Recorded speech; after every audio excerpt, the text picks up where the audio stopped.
ஓம் சிவம் அன்பே சிவம் அனைத்தும் சிவம் முற்றும் சிவம் முடிவும் சிவம் முதலும் சிவம் அன்பே சிவம். இன்றல்ல அன்றிலிருந்து இன்று வரைக்கும் ஜாதி மேதம் மதம் என்ற பொருளை வைத்து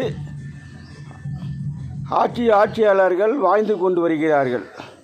படைத்தவனா ஜாதி வைத்தான், பாழாப்பான பூமியிலிருந்து எழுத்தறித்தவன் இறைவன் அன்றே எழுத்து உரைத்தான், ஏன் அதை யோசிக்கவில்லை? இன்று ஜாதி மதம் என்பது உலகளவில் 1500 உள்ளது. அதில் நமக்கு தெரிந்தவரை சிலவற்றுத்தான்.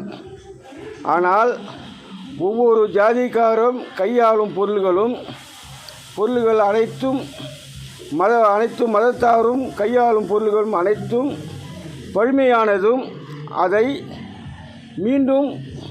அதை கொண்டு போய் உருக செய்து மீண்டும் பொருள்களை உருவாக்குகிறார்கள். அதை தனித்தனியாக பிரிக்க முடியுமா என்பது இறைவனுடைய கேள்வி. தனியாக பிரிக்க முடியாது அல்லவா? அப்பொழுது ஜாதி மதம் எங்கிருந்து வந்தது? ஏன் வந்தது? எதற்காக அந்த வழியில் மக்களை துன்புறுத்தி வருகிறீர்கள் என்பது இறைவன் கேள்வி. இதற்கு பதில் தர வேண்டும். அனைத்து பொருளும் இந்த மண்ணில் தான் உருவாகிறது. அனைத்து மனிதனும் இந்த மண்ணில் தான் மறைகிறான். அனைத்து மனிதனும் இந்த மண்ணில் இருந்து மண்ணுயிராக வாய்ந்து என்னுயிருக்கும் மீண்டும் உணவளிக்கிறான், உரமாக வருகிறான், குடிநீரிலும் கலைக்கிறான், கடல் நீரிலும் உப்பாக வருகிறான். அப்படி இருக்கும்போது ஜாதி மதம் எங்கிருந்து தொடர்ந்தது? ஏன் வந்தது?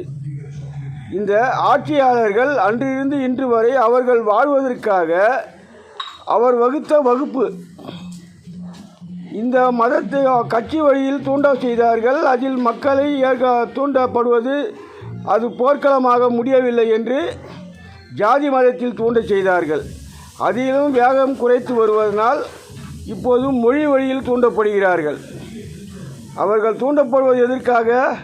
உழைக்கும் மக்கள் உழைத்து கொண்டே இருந்தால்தான் நாம் செய்யும் தவறுகளை குற்றங்களை மக்கள் அறிய மாட்டார்கள் என்று அவர்கள் வாழ்க்கையை கீழ்த்தரமாக கொண்டு செல்லவே அவர்களுக்கு கொடுக்கப்படும் மிக மிக குறைவு.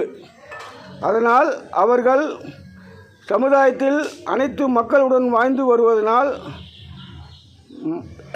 வருவதனால் கடன்பட்டு உடன்பட்டு வாழும் நிலைக்கு வந்து தள்ளப்பட்டுள்ளார்கள் அரசியல்வாதிகள். இந்த அரசியல்வாதியினால் மக்களுக்கு என்ன நன்மை உண்டு? அவர்கள் உழைப்பில் மக்கள் வாழ்கிறார்களா? மக்கள் உழைப்பில் அரசு வாழ்கிறதா என்பது சிந்திக்க வேண்டும். இது இறைவனுடைய வாக்கு. காரணம், இதுவரை இறைவன் உரைக்கவில்லை. இப்போது உரைக்க காரணம், பூமியில் இடைவெளி வேகமாக அழிந்துவிட்டது. பசுமை காடுகளும் பசுமை மரங்களும் அழிந்துவிட்ட காரணத்தால் காட்டில் உள்ள விலங்குகளும் மிருகங்களும் வேகமாக அழிந்து கொண்டு வந்துவிட்டது. சிறிய மிருகங்களும் சிறிய விலங்குகளும் உள்ளது. அது அங்கு உணவில்லாதனால் மக்கள் வாழும் இடத்தில் தேடி செல்ல வரும் நிலைக்கு வந்துள்ளது. அதையும் மக்கள் துன்புறுத்தி அதை கொண்டு விடுகிறார்கள். இப்படி சென்று விட்டால் இதற்கு மனிதன்தான் காரணம். அதற்கு அந்த விலங்கு இருந்தால்தான், மிருகங்கள் இருந்தால்தான், ஜீவராசிகள் இருந்தால்தான் மனிதன் மானத்தோடு வாழ முடியும் என்பது இறைவனுடைய கேள்வி. காரணம், ஒரு மனிதன் இறந்தால் அவனுக்குள்ள ஆசை மீண்டும் அதே ஆசையில் மீண்டும் பிறப்பான் என்பதற்காக இறைவன் அந்த மனித உயிரை பல ஜீவராசிகள் வழியாகவும், மிருகத்தின் வழியாகவும், மீன் வழியாகவும், விலங்குகள் வழியாகவும் அதை திருப்பி விட்டு அந்த காம உணர்வை அங்கு திருப்பி அதர்கள் மூலமாக செயல்பட்டு மீண்டும் 7 பிறவி அங்கு சென்று 8வது பிறவியாக மனிதன் பிறக்கிறான். இவ்வாறு இறைவன் செய்து வருகிறான். ஆனால் அரசியல்வாதிகள் அதெல்லாம் யோசிப்பதில்லை. மக்களை கீழ்த்தரமாக கொண்டு செல்லவே இவ்வழியில் செல்கிறார்கள். எங்கிருந்து மதம் வந்தது? அனைத்து மதங்களும் இந்த மண்ணில் தான் வாழ்கிறது. மனிதனும் மறைகிறான். ஜாதி மதத்தை தூண்டுவது எதற்காக? இவர்கள் வாழ்வதற்காகவா? இத்தனை காலம் வாழ்ந்தது போகும். இனி அதையெல்லாம் மறந்து நல்வழிக்கு வாருங்கள், இல்லையே சட்டத்தின் வழியில் அனுபவிக்க தயாராக இருங்கள். இது இறைவனுடைய வாக்கு. ஆகையினால் இனியாவது திருந்தி வாழ செல்லுங்கள். ஜல்லிக்கட்டு காலை விடுவது, அதில் பல மனிதர்கள் காயப்படுவது, அவர் குடும்பம் அது பட்டினி பைசியமாக வாழ்வது, உயிர் இறந்தவர் குடும்பத்துக்கு 1 லட்சம் ரூபாய் தருவது, 1,00,000 எத்தனை ஆண்டுகள், ஒரு 3 மாதம் கூட அவருக்கு வருவதில்லை. அவர் ஏற்கனவே பட்ட கடன்களும் துன்பங்களும் துயரங்களும் நிறைய உள்ளது அவர் வாழ்க்கையில், அதெல்லாம் அறிவதில்லை.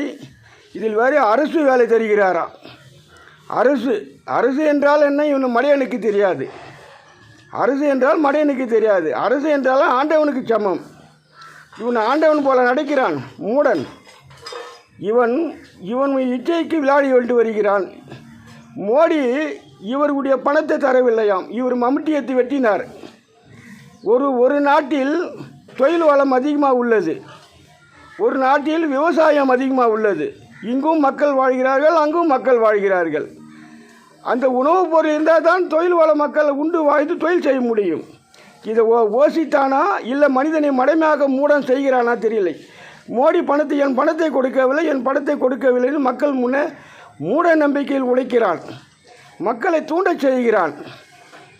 இதெல்லாம் எவ்விதத்தில் நியாயம் என்று இதை போன்ற நிலையெல்லாம் அறிந்து நம் முன்னோர்கள் சான்றோர்களும் இதை திருத்த எத்தனையோ வழிகளை செய்து வந்தார்கள். ஆனால் திருந்தவில்லை. முன்னோர்கள் மேலோர் சொன்னதை அறியவில்லை, உணரவில்லை. அதனால் இன்று இதுக்கு மேல் உணர்ந்து வாழ்ந்தால் நன்மை. இல்லையே உங்களுடைய சட்டத்தின் வழியிலே இன்றைக்கும் மனிதனுக்கு எழுதப்பட்ட பத்திரம் பதிவு 200 ஆண்டுகள் 300 ஆண்டுகள் முன்னால் எழுதப்பட்ட பத்திரம் உள்ளது. அதே போன்றுதான் உங்களுடைய வாழ்க்கை. நீ எத்தனை நூற்றாண்டு காலம் நீங்கள் அரசியல் வாழ்ந்து வந்தாலும் அன்றிலிருந்து இன்று வரைக்கும் கணக்கெடுத்து மீதமுள்ள சொத்துக்களை அதை மீண்டும் மக்களுக்கே செலவழிக்க காலம் நெருங்கி கொண்டு இருக்கிறது. அவ்வாறு செய்தால்தான் இனி மக்கள் வாழ முடியும். ஆகினால் திருந்தி வாழுங்கள். இல்லையே மக்களோடு சேர்ந்து வாழ நீங்கள் தயாராக இருங்கள். ஓம் சிவம், அன்பே சிவம், அனைத்தும் சிவம்.